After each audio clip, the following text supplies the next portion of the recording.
இத்தனை வருடமாய் பேச முடியாமல் இருந்தவர் பேச, அம்மா என ரகு ஓடிச் சென்று கற்பகத்தை கட்டிக்கொள்ள லலிதாவும் அவர் அருகில் விரைந்தார். அண்ணி அண்ணி என்றவருக்கு அதற்கு மேல் பேச்சு வராமல் போக, மது அவளுக்காக யோசி லலிதா. சரிங்க அண்ணி, நீங்க சொல்லி ஏதாவது கேட்காம இருப்பேனா என அவர் கற்பகத்தை கட்டி கொண்டு கதறவும், தன்யா, மேகா, மூர்த்தி, திவாகர் நால்வரும் மெய்மறந்து அவர்களையே பார்த்தபடி இருந்தனர். ஒரு வழியாக அனைவரும் பேசி திவாகரை சமாதானம் செய்து ஆதியின் பெற்றோரிடம் பேசலாம் என்ற முடிவிற்கு வந்தனர். ஆதியின் வீட்டில் ஆராதனா ஸ்ரீகாந்தை சொல்ல வைக்க, அவர் என்ன சொல்ல வருகிறார் என்பதை பொறுமையாக கேட்க தொடங்கிய மகேஷும் ரஞ்சினியும் அவர்கள் கூறுவதை நம்ப முடியாமல் கேட்டுக்கொண்டு இருந்தனர். கோபத்திற்கு மாறாக மகனை நினைத்து தன் ஒன்றுவிட்ட அண்ணனையும் ஸ்வேதாவையும் நினைத்து தான் கவலை கொண்டார் ரஞ்சினி. ஆனால் மகேஷிற்கு குழப்பம்தான். ஆதியின் நிலை குறித்த வருத்தம். எப்பொழுதுமே ஒரு தோழனை போல் நெருங்கிதான் அவனிடம் பழகினார் அவர். ஆனால் வேலைக்கென்று பெங்களூரு சென்று விட்ட பின் ஆதிக்கும் மகேஷிற்கும் இடையில் இருந்த இடைவெளி அதிகமானதற்கும் எவரை குற்றம் சொல்ல? மகன் அமெரிக்க போனதை ஒரு சிறு நெருடல் தான் மகேஷிற்கு. இருந்தாலும் அவர் அதை கேட்க முடியவில்லை. இப்போ என்ன பண்றதுங்க மாப்பிள்ள? அடடா, வாங்க வாங்க, இந்த நேரத்துல ஒரு வேலையா காலையிலேயே வந்ததுதான். சரி, சோழி முடிஞ்சிடுச்சு, ஊருக்கு போகலாம்னா தம்பி ஃபோன் போட்டு ஏதோ பேசணும்னு வர சொன்னாப்ல என்றபடி வந்து அமர்ந்தார் ஸ்ரீகாந்தின் அப்பா தமிழ்மணி. அப்பா அது என தொடங்கி அனைத்தையும் ஸ்ரீ சொல்லி முடிக்க, தோளில் கடந்த துண்டை உதறி போட்டவர், அட கழுத, இதுக்கெல்லாமா யோசிப்பீங்க? இதுங்களுக்காக தானே சம்மந்தி நாம வாழ்றதே. அதுங்க சந்தோஷம்தானே முக்கியம். இப்ப என்ன நிச்சயம் தானே? அவன் ஊர் நாட்டில் விவகாரத்து பண்ணிட்டு 10 கல்யாணம் பண்றான். விடுங்க, ராஜா சம்பந்திக்கிட்ட நான் பேசுறேன், போனை போடுங்க என உரத்த குரலில் பேசினார். அதில் சற்று தெளிவான மகேஷ் சரண்ராஜை போனில் அழைத்தார். ஹலோ சரண். மகேஷ், ஹலோ மச்சா, நானே உங்களுக்கு கூப்பிடணும்னு நினைச்சேன். சரண்ராஜ், ஓ என்ன விஷயம் ராஜா என்றார் மகேஷ். அது சரண்ராஜ், சொல்லுங்க, நானும் ரொம்ப முக்கியமான விஷயம் ஒன்று பேசணும் என்றான் மகேஷ். அப்போ முதல்ல நீங்க சொல்லுங்களேன் என்றார் சரண். இல்லை மச்சா, நீங்களே சொல்லுங்க. அது நம்ம ஸ்வேதாவிற்கு ஸ்வேதாவிற்கு இந்த கல்யாணத்தில் இஷ்டம் இல்லையாம். சாரி மகேஷ், நீங்கள் ஒன்றும் தப்பா? ஐயோ ராஜா, நம்ம ஆதிக்கம் இதில் விருப்பம் இல்லைன்னு இப்போதான் எங்களுக்கே தெரிஞ்சிச்சு. இரு பக்கமும் இருவரும் ஃபோனை ஸ்பீக்கரில் போட்டு பேசிக்கொண்டு இருக்க, 2 குடும்பத்தாரும் ஒரு நேரத்தில் அதிர்ச்சியும் ஆச்சரியமுமாய் என்ன என்றனர். மகேஷ் தன் வீட்டில் ஆராதனாவும் ஸ்ரீகாந்தும் சொன்னதையும் தமிழ்மணி வந்ததையும் எடுத்துரைக்க, சரண்ராஜ் ஸ்வேதா தன்னிடம் பேசியதை சொல்ல ஆரம்பித்தார். ஸ்வேதா வீட்டில் 1 மணி நேரத்திற்கு முன்பு. அம்மா, அப்பா, நான் ஒன்று சொல்லணும். எனக்காக என்ன வேணாலும் செய்வீங்களா? அம்மாடி சொல்லுமா, நீ ஒரே மக எங்களுக்கு, உனக்கு செய்யாம யாருக்கு செய்ய போறோம் என்றார் சரண். என்னடி, கல்யாணத்துக்கு நகை புடவைன்னு இன்னும் வேணுமா என்றார் வித்யா. இல்லம்மா, இந்த கல்யாணம் ஆதி கூட வேண்டாம். வித்யா அதிர்ந்து நோக்க, சரண்ராஜ் நெற்றி சுளிப்புடன் மகளை ஊடுருவி பார்த்தார். என்னடி சொல்ற என்றார் வித்யா. அலற, ஷ் என அவரை அடக்கிய சரண்ராஜ் மகளிடம் கேட்டார். என்னடா, என்ன உன் மனசுல இருக்கு? என்னம்மா பிரச்சனை? அப்பா என தொடங்கி வருண் தன்னிடம் காதலை சொல்லியதிலிருந்து இன்று மது சொன்னது. ஸ்வேதா, எங்க நரேன், அண்ணாக்கு போனை போடுங்க, பேசுவோம் என திவ்யா போனை எடுத்து வரப்போக ஸ்வேதாவும் சரண்ராஜும் அவரை வியப்பாக பார்த்தனர். சரண்ராஜ் புரிதலுடன் புன்னகைத்தார். அதுதான் திவ்யா, கணவனுக்கு ஏற்ற மனைவி. சீரியலில் வரும் அம்மாக்களைப் போல் அல்லாமல் நிதானமாகவும் சட்டெனவும் முடிவு செய்ய அவரால் மட்டுமே இயலும். ஒரு விஷயம் ஒத்து வரவில்லை என்பது தெரிந்த அடுத்த கணம் அதை பற்றிய நினைப்பை முற்றிலும் அகற்றிவிட்டு நடக்க வேண்டியதை பார்ப்பவர். நரேன் வீட்டில் வருண் சொன்னவற்றை கேட்டு கண்கள் சிவக்க ஆண் பிள்ளை என்றும் பாராமல் அவன் கன்னத்தில் அரைந்திருந்தார் நரேன். எதிர்பாராமல் விழுந்த அடியில் வருண் நிலைக்குலைய பானுமதி அழுது கொண்டே கணவனை சாந்தப்படுத்த முயன்றார். வைஷ்வியோ அண்ணனை கட்டிக்கொண்டு வேறு ரூமுக்கு அழைத்து சென்றாள். வருணின் கோபம் பன்மடங்கு உயர்வதை வைஷ்வியால் உணர முடிந்தது. என்னடி நினைச்சுக்கிட்டு இருக்கான் உன் பிள்ளை? எவன் மூஞ்சில முழிக்கவே கூடாதுன்னு நான் இருக்கேனோ, எவனால் என் சொந்த தங்கச்சி வீட்டிற்கு ஒரு நல்லது கெட்டதுக்கு கூட போகாம இருக்கேனோ, அவன் வீட்டுக்கு பொண்ண லவ் பண்றானாம். லவ். வானத்துக்கும் பூமிக்குமாய் குதித்து கத்தி கொண்டு இருந்தார் நரேன். ஐயோ, அதுக்காக பிள்ளைய அடிப்பீங்களா? நம்ம பிள்ளைங்க, அவன் சொன்ன கேட்டுக்குவான், பொறுமையா சொல்லுங்க. பானுமதி நிலைமையை சரி செய்ய அவ்வாறு சொல்ல, அம்மா விடுமா, அடிக்கட்டும், அடிக்க சொல்லு, ஆனா ஸ்வேதா தான் உங்க மருமக என சீறிக்கொண்டு வந்தான் வருண். இருவருக்கும் இடையில் வாக்குவாதம் முத்தி போக வருணின் போனும் நரேனின் போனும் அடித்ததை எவரும் கண்டு கொள்ளவில்லை. அடுத்த அரை மணி நேரத்தில் வீட்டின் நிலைமை இன்னும் மோசமாய் மாறியிருக்க திறந்திருந்த கதவை லேசாக தட்டிவிட்டு, அண்ணே நாங்க உள்ள வரலாமா என கேட்டவாறே திவ்யா நுழைய சரண்ராஜும் ஸ்வேதாவும் பின்தொடர்ந்தனர். அவர்கள் மூவரை அங்கு கண்டதில் நால்வரும் மூச்சு விடக்கூட மறந்து நிற்க நேராக நரேனிடம் சென்ற சரண்ராஜ் அவரை தழுவிக்கொண்டு, எப்படிதான் இருக்க மாப்ள என வினவ, நான் நல்லா இருக்கேன்டா மச்சான், நீ எப்படிடா இருக்க என தழுத்தழுத்த குரலில் வினவினார் நரேன். மன்னிப்பு கேட்கும் படலம் ஏதும் இல்லாமல், வெட்டுவேன் குத்துவேன் என்ற சினிமா வசனங்கள் இல்லாமல் இயல்பாக அவர்கள் இணைந்ததைக் கண்டு அனைவரும் உணர்ச்சி வசப்பட்டனர். தொண்டையை செருமிக் கொண்டு திவ்யா தான் பேசினார். அக்கா, வராதவங்க வீடு தேடி வந்திருக்கோம், இப்படியே நின்னா எப்படி என கேட்கவும், ஐயோ உட்காருமா மாமா, வா வித்யா வாமா, ஸ்வேதா என வரவேற்றவாறே இதோ காப்பி போட்டு கொண்டு வரேன் என நகர வித்யாவும் இணைந்து கொண்டார். நடந்ததை அவர் கூற கேட்டு ரஞ்சினி தன் குடும்பம் இணைந்ததில் ஆனந்த கண்ணீர் விட மகேஷும் நெகிழ்ந்து இருந்தார். அண்ணா, என் மேல கோபம் போயிடுச்சா என ரஞ்சினி தேம்ப, என்னம்மா உன் மேல எனக்கு என்னடா கோபம், அண்ணனை மன்னிச்சிடுமா என நரேனும் நெகிழ்ந்தார். அட, மனுஷங்க எல்லாம் ஒண்ணு மண்ணா பழகுனா தானே, நம்ம மனுஷங்க சொந்த பந்தம்னா அடிச்சிக்க வேண்டியதுதான். பங்காளி அடிச்சிக்கலன்னா யார் அடிச்சிக்க போறா? சந்தோஷமா கல்யாண ஏற்பாட்டை பாருங்க. ஆதி தம்பிக்கிட்ட பேசிட்டு ஒரே மேடையில 2 கல்யாணத்தையும் வச்சுக்குவோம்.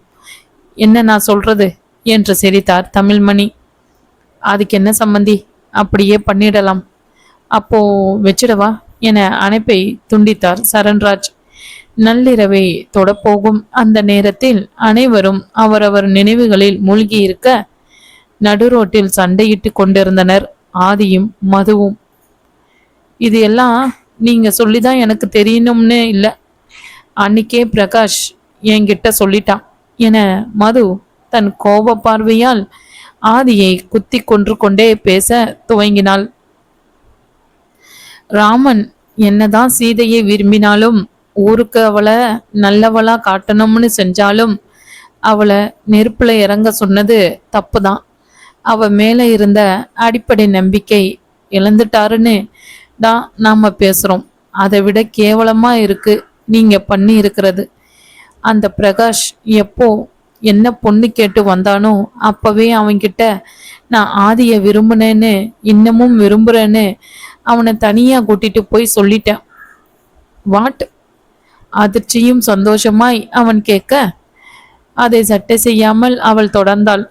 அதுக்கு அவன் இப்போ இல்லைனாலும் எப்பவாவது உனக்கு என் மேல அன்பு வந்தா அதுவே போதும் மதுன்னு சொன்னான். ஆனா நீங்க சே, உங்களை விட அவன் மேல் இவ்வளவு சொன்னனே. அன்னைக்கு அவன் மேல நீ சாஞ்சுக்கிட்டு இருந்தியே, அது எப்படி ஏன்னு கேட்டியா? இல்ல அவன்தான் சொன்னானா? ஆதி ஆமாதானே, அவன் சொல்லவில்லையே என்ற மனதை அடக்கி, சே அதானே, அந்த சந்தேகம் எங்க போகும்? இன்னும் அதிலே தானே நிப்பீங்க என ஏளனமாக கேட்டாள். ஐயோ மீதா, உன் மேல எனக்கு நான் சந்தேகமே படல. உன் மேல வச்சிருக்கிற அளவு கடந்த காதல்டி, அதனாலதான் வந்த கோபம். உன் மேல இல்லடி, அவன் மேல. இப்படிடி சொல்லுவ? அன்னைக்கு ஸ்வேதா கையில மோதிரம் போடும்போது நான் பார்த்தேன் உன் கண்ணுல. ஆனா சூழ்நிலை, அதனால நீ அமைதியா போயிட்ட. இல்லனா மீதா ப்ளீஸ் என்ன புரிஞ்சுக்க ட்ரை பண்ணுடி என அவன் மதுவை கட்டிக்கொள்ள நெருங்கி வர அவனை உதறி தள்ளினாள். அதற்கு மேல் அவளது உதாசீனத்தை தாங்க முடியாமல் அவளை வெறித்து பார்த்தவன் ரகுவிற்கு அழைத்தான். ஹலோ ரகு. ஹலோ ஆதி. ஆமா, உன் ஃப்ரெண்டு தனியா ரோட்ல நிக்கிற, வந்து கூட்டிட்டு போ. நீ ஏன் கூட்டிட்டு வா. அவ என் கூட வரமாட்டாளாம். நான் கொடுமைக்காரன், சந்தேக பேர் வழி. நீ ஏன் வந்து கூட்டிட்டு போ என்றவன் தொடர்பை துண்டித்து அவளை பாராமல் எதிர்ப்புறம் திரும்பிக் கொண்டான். இத்தனை நாளாய் அவள் எதற்காக தவம் இருந்தாளோ, எதை நினைத்து கலங்கினாளோ, கனவுகளில் யாருடன் சஞ்சரித்தாளோ, அது அவள் காதல் என்றால் கைகளுக்குள் அடைக்கலம் புகும் தூரத்தில். ஆனால் அவள் பட்ட வலி, வேதனை, தன்மானம், காதலருக்கு அடிப்படையான நம்பிக்கை. கண்களில் பெருக்கெடுத்து கண்ணீரை வீம்பாய் உள்ளெழுத்து கொண்டு நினைவுகளில் உழன்றாள். முடியே அழுந்த கோதியவாறு எங்கோ வெறித்திருந்தான் ராதி. ரகுவின் கார் ஹார்ன் கேட்டவுடன் மின்னல் வேகத்தில் காருக்குள் ஏறி அமர்ந்து கண்மூடி கொண்டாள். ரகு அவளை புரியாமல் பார்த்துவிட்டு, ஆதி நீ வரலையா என வினவ, நான் வரேன், நீங்க போங்க என்றான். போறத உங்க வீட்டுக்கு தானே, கார் எடுத்துட்டு வாங்க எனவும் மின்னல் வேகத்தில் மதுவின் பார்வையும் ஆதியின் பார்வையும் ரகு மீது படிந்தது. முகம் மலர்ந்து சிரித்தான் அவன். புரிந்து கொண்ட ஆதி காரை எடுத்துக்கொண்டு விரைய பின்தொடர்ந்தான் ரகு. மதுவின் மனது மெல்ல உறுதி பெற்றது. காரை போர்ட்டிகோவில் நிறுத்தும் போதே ஆரா, தன்யா, திவாகர், ஸ்ரீகாந்த் நால்வரும் வாசலை பார்த்து கொண்டு காத்திருப்பது தெரிந்தது. ஒரு பக்கம் ரகு தந்த குறிப்பினால் மகிழ்ச்சி என்றாலும் ஏதோ ஒரு பயமும் தயக்கமும் சூழ்ந்து கொண்டது ஆதியை. மதுவிடம் பேசிவிட்டு அவனே அனைவரிடமும் பேச காத்திருந்ததான். ஆனால் மணி நள்ளிரவு 1 நெருங்கி இருந்தது. பிரிஜிஷனும் ஆர்த்திகாவும் ஆழ்ந்து உறங்கி கொண்டிருக்க பெரியவர் அனைவரும் உறக்கத்தை தொலைத்து தீர்வு காண காத்திருந்தனர். ஆதி உள்ளே நுழையும் சமயம் ரகுவின் காரும் வந்து நின்றது. ரகு இறங்கி மதுவை அழைத்து கொண்டு உள்ளே சென்றான். தயங்கி தயங்கி வந்தவளின் கைகளை தன் கைகளுடன் இறுக்கமாக கோர்த்து கொண்டு நம்பிக்கை அளிக்கும் வகையில் புன்னகைத்தான். ஆதி ஒருவித சங்கடத்துடன் உள்ளே நுழைய மகேஷ் அவனை கட்டி தழுவி, ஏண்டா எங்க கிட்ட சொல்லல? ஆராதனை கிட்ட கூட சொல்லலையாமே. அப்பா, இந்த அப்பா உனக்கு அவ்வளவு வேண்டாதவனா போயிட்டேன்ல. சச்ச, என்னப்பா இது? நான் தான் சாரி கேட்கணும்ப்பா. எனக்கும் மதுவுக்கும் நடுவுல இந்த பிரச்சனையில உங்ககிட்ட சொல்ல முடியாம போயிடுச்சு. மதுக்கிட்ட நாங்க எல்லாம் பேசுறோம்ப்பா என மூர்த்தி முன் வரவும், அவளுக்கு தான் என்ன பிடிக்கலையே மாமா. அப்படி என்ன தாண்டா நடந்துச்சு, சொல்லி தொலையேன் என ஆரா அதட்டி கேட்கவும் மீண்டும் ஒரு முறை அனைவருக்கும் அதை சொல்லி முடித்தான் ஆதி. ரகுவை தவிர அனைவருக்குமே ஆதியின் மேலும் பிரகாஷின் மேலும் கோபம் வந்தது. இருந்தாலும் ஆதி அவன் நிலையை விளக்க கோபம் முழுவதும் பிரகாஷின் மீதே திரும்பியது. மது யாரிடனும் எதையும் பேசாமல் ரகுவின் கையை பற்றிய வண்ணம் அமர்ந்திருக்க கவலையுடன் அவளை பார்த்தனர் அனைவரும். ரஞ்சினி மதுவின் அருகில் அமர்ந்து, அம்மாடி, அவன்தான் இவ்வளவு சொல்றானே, அம்மா அவனை மன்னிச்சிருமா என கூறவும் உடைந்து அழுதாள் மது. எப்படி ஆண்டி முடியும்? நாளைக்கு கல்யாணம் ஆனதுக்கு அப்புறமும் இந்த மாதிரி சாதாரணமான விஷயம் நடந்து அப்பவும் இவர் இப்படி கோபமோ சந்தேகமோ பட்டா நான் என்ன பண்ணுவேன்? ஒரு வார்த்தை என்கிட்ட என்ன நடந்ததுன்னு கேட்காம என்ன பிரிஞ்சு போனவர் தானே. இந்த ஒரு வருஷம் எப்படியெல்லாம் தவிச்சு போயிருப்பேன். என்ன காரணம்னு புரியாம. அன்னைக்கு அந்த பிரகாஷ் சொல்ற வரைக்கும் கூட ஏதோ நானே ஒரு காரணத்தை யூகிச்சுக்கிட்டு இருந்தேன். அவன் சொன்னப்போ கூட இது காரணமா இருக்க கூடாதேன்னு நினைச்சேன். இன்னைக்கும் இவரும் அதையே சொல்றாரு. இன்னமும் அன்னைக்கு என்ன நடந்தது என்ன ஏதுன்னு எனக்கு முழுசா தெரியல. காதலுக்கு அடிப்படையே நம்பிக்கை தான். அந்த நம்பிக்கை என்கிட்ட காதலை சொல்றதுக்கு முன்னாடியே இவருக்கு இல்லாம போயிடுச்சே என ஆரற்றி அழுதவளை சமாதானம் செய்யத்தான் யாராலும் முடியவில்லை. ஆதி எதையோ சொல்ல முனைய ஆராதனா அவன் கன்னத்தில் அரைந்திருந்தாள். எவ்வளவு திமிருடா உனக்கு! இந்த பொண்ணை பத்தி நான் கேட்டப்போ எல்லாம் என்னென்ன பேச்சு எல்லாம் நீ பேசின. ஒரு தடவையாவது அவகிட்ட பேச ட்ரை பண்ணாம நீ பாட்டுக்கு அமெரிக்கா போயிட்ட. இப்போ அவளுக்கு என்ன பதில் சொல்லுவ? ஐயோ அக்கா, எல்லாரும் என்னையே குத்தம் சொல்லாதீங்க. நான் செஞ்சது தப்பே இல்லைன்னு நான் சொல்லலை, தப்பு தான். ஆனா அப்போ மது என்கிட்ட லவ் சொல்லி இருக்கல, நானும் தான். அந்த பிரகாஷ் வேற கம்பெனில யாருக்கிட்டேயோ மதுவை அவன் லவ் பண்றான்னு சொல்லி, சே தப்பு தான். ஆனா அவன் மேல உயிரையே வச்சிருக்கேன் அக்கா. அன்னைக்கு இவ கண்ணு முன்னாடி ஸ்வேதாவோட கையில மோந்திரம் போடும்போது, ஏன் அன்னைக்கு நிச்சயத்துக்கு முன்னாடி இவ ரூமுக்கு தானே போனேன். அப்போ ஒரு நிமிஷம் எத்தனை சந்தோஷம் தெரியுமா? ஒரே ஒரு நிமிஷம் என் உலகமே கைக்குள்ள இருந்த மாதிரி. தீபாவளி அன்னைக்கு பிரகாஷ் இவ கைய பிடிச்சு மோதிரம் போட்ட அன்னைக்கு எத்தனை தடவை என்னால சாக முடியுமாக்கா? இவளுக்கு நான் இவளை தான் உயிரா நினைக்கிறேன்.